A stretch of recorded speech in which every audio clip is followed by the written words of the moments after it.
राज्याच्या राजकारणामधून एक मोठी भीषण अपघाताची धक्कादायक बातमी समोर येते। महाराष्ट्र नवनिर्माण सेनेचे अध्यक्ष राज ठाकरे यांचे अत्यंत निकटवर्तीय आणि मनसेचे ज्येष्ठ नेते दिलीप बापू धोत्रे यांच्या वाहनाचा भीषण अपघात झालाय। पुणे मुंबई द्रुतगती महामार्गावर हा अपघात घडला असून यामध्ये दिलीप धोत्रे यांच्या गाडीचा अक्षरशः चक्काचूर झालाय। मिळालेल्या प्राथमिक माहितीनुसार दिलीप बापू धोत्रे हे मुंबईहून पंढरपूरच्या दिशेने परतत असताना हा अपघात घडलाय।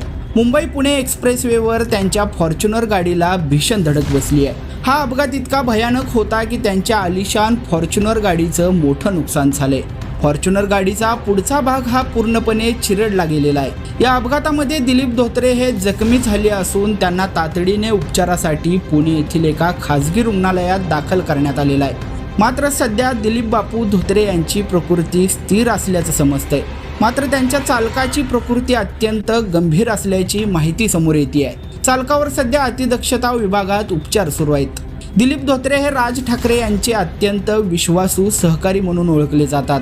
पंढरपूर आणि सोलापूर जिल्ह्यात मनसेची बांधणी करण्यात त्यांचा मोठा वाटा आहे।